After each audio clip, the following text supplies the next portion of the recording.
Hey everyone, this is the Comic Book Fan 25 coming at you with another video. This is quite an unexpected video. I will be doing a review of a game today, and I just got the idea to do this today. So, strap in because today I'm going to be reviewing one of the most popular video games, at least to me, is God of War, the first one. Now, just to start this off, I'm a huge fan of Greek mythology. I know a lot about it, and I think that it's just overwhelmingly interesting, and that basically comics are like the Greek mythology of today, like modern myth.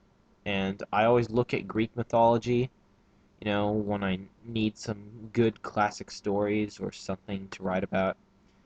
And so when I heard that this God of War game was actually supposed to be based on Greek mythology, I jumped out of my chair and went to the store just to buy it, because I had never heard anything about God of War. And I only played this game, I think, 2 years ago, but I still remember most of what happened, and I just like to get my thoughts on this game because this is really something I really think I should do. Well, not that I should do, but it is a game I really wanted to review.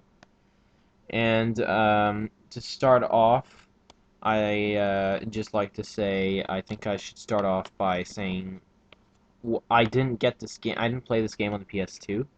I played this game on one of those double packs, which contains God of War 1 and God of War 2 on the PS3, and it has much better cleaned up graphics and I think increased gameplay or something like that, and new missions. I'm not sure. I never played them on PS2, so I can't really tell. But this is really a game I was really interested in, so here goes. First, I'd like to start off with talking about the gameplay. In gameplay-wise, I think this is just really one of the best games I've ever played. So I should start off just by saying that. This game as a whole is one of the best games I've ever played. It's one of my favorite games, and I mean that as a standalone game, not the whole series. I'll more on that later. But yeah, the gameplay. The gameplay is really, really good. This is really one of the many strengths of the game, and why it makes it one of the greatest games ever. The gameplay is very well paced, has some good attacks, and I think overall it's really difficult, and I think the boss battles are really good, and the gameplay there is just phenomenal. So it's safe to say that God of War really knows how to do gameplay, and the gameplay is just really a lot of fun, and you get to use Greek mythological powers of magic, and like you get to use the blades of Kratos, which is your main weapons. You get to use other weapons, ones that I can't remember, but overall the gameplay is just really good, and I just really love what you get to use in the game, like all the weapons, and I just think that this is really where the game succeeds the most. Well, yeah, pretty much. Now, I'll touch on this is one subject I really want to touch on, and that's the story. So the game's story is a lot more complex. Well, not a lot more. It's a bit more complex than you think it's going to be. So I'll just give you a synopsis. Like what Hera did to Heracles in Greek mythology, Ares mind controls Kratos and forces him to kill his own family out of this rage. Kratos is horrified to see his family dead by his hands. He's really regretful about it, and he's turned into the ghost of Sparta, which is why he has the white paint all over him, which isn't really paint. That's just how his skin is supposed to look. And he becomes a servant of Hades. I mean Ares, a servant of Ares, the god of war. The goddess Athena feels sympathy for Kratos, and she gives him a chance to kill Ares. She tasks him with this, and Ares attempts to besiege Athens, which is, if you don't know already, Athens is the city that was named after Athena, that she got it over Poseidon. I'm probably reading too much into it, but anyways, Ares attempts to destroy Athens, and Athena tasks Kratos with killing Ares as a chance for his revenge and a chance to save Athens.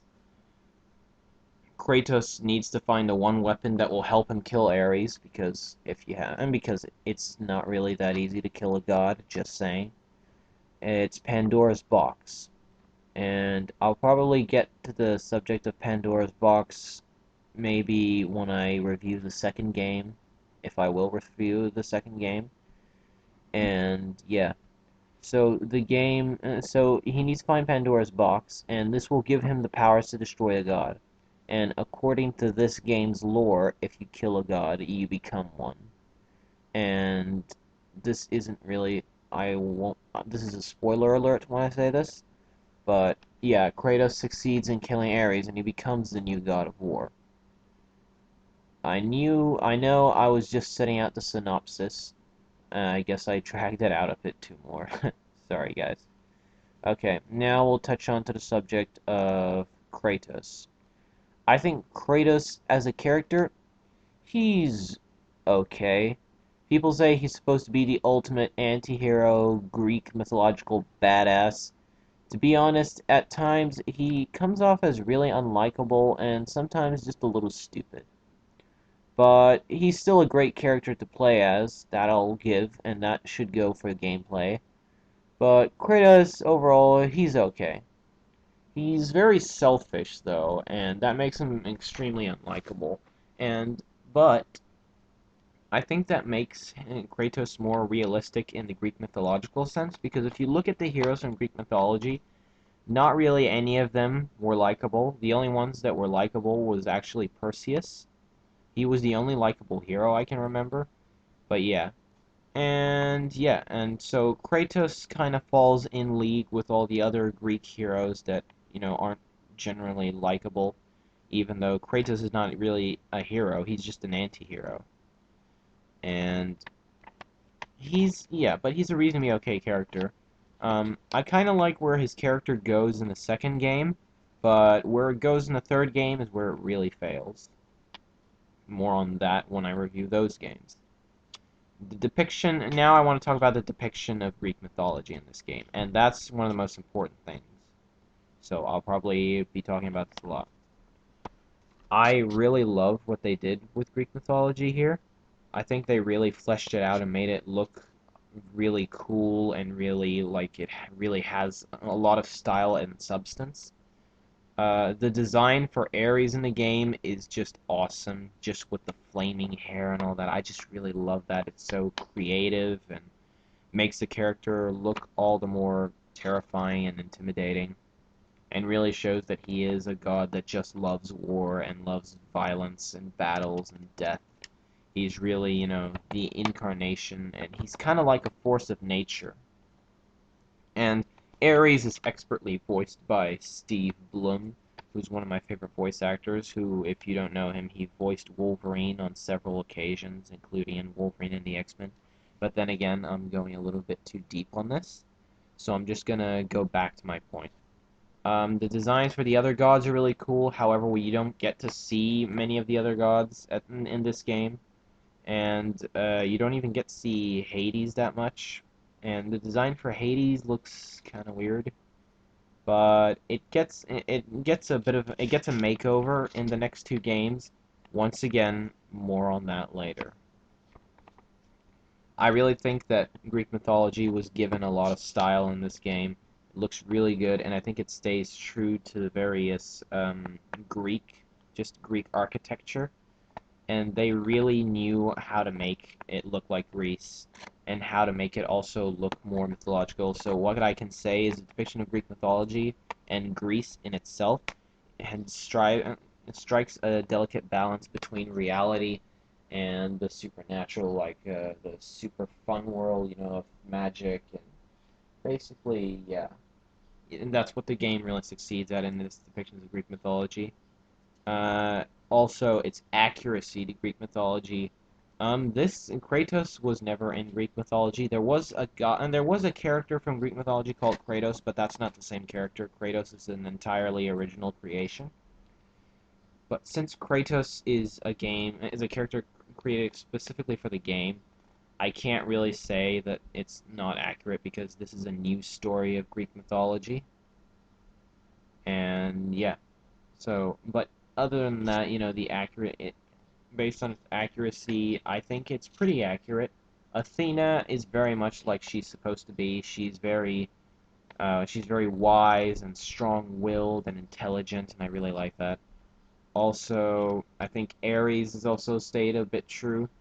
He's very, just really this violent, really disgusting kind of person, kind of god, and he really just he has like a bloodlust for violence. It's like he's, how do I describe this? He's a sadist. I mean, he gets satisfaction just from the mere presence of violence, which is really, really very much like the character.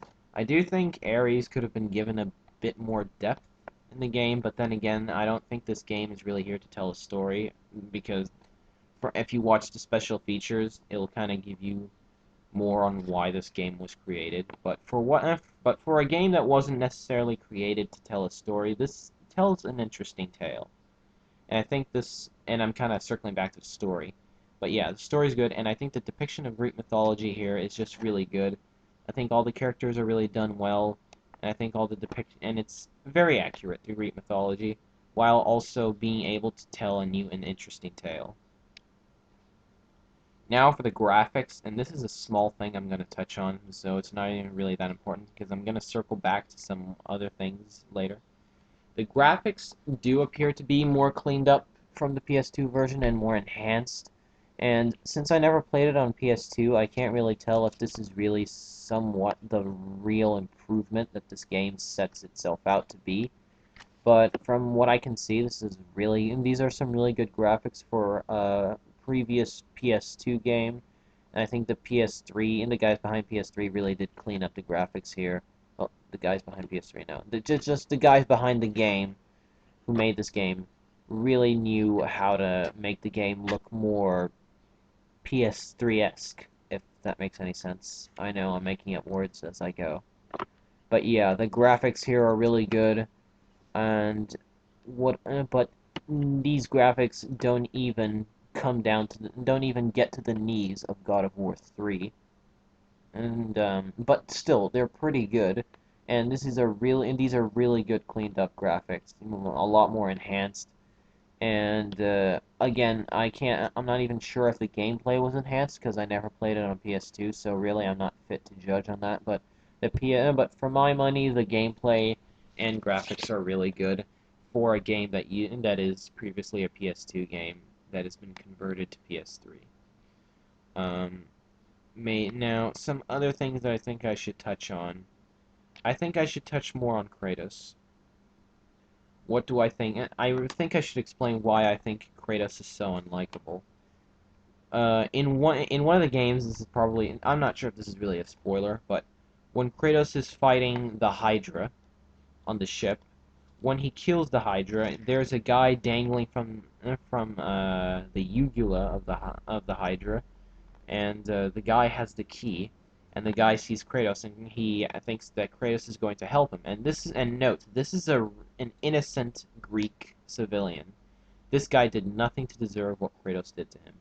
He says, "Oh, you came back for me," but then Kratos just grabs the key off the guy's neck and says, "I didn't come back for you," and then just rips the key out of the guy's, rips the key necklace off the guy, and kicks the guy off the ugula, and the guy falls to his doom. There, I can't even look at Kratos as an anti-hero. That wasn't really, because, and there's a difference between an anti-hero and a villain. An anti-hero is essentially a hero who, still a hero, but a hero who plays by his own rules, so they could cross the line of killing if they want to. So they don't play by the law. They're not, they don't have any strong morals. They just do what they think they should do to instill justice. But villains do horrible and evil things, and they do it for their satisfaction or for some ulterior motive. Here, this is something really evil of Kratos to do, and it just makes him actually even a bit more evil than the other heroes of Greek mythology.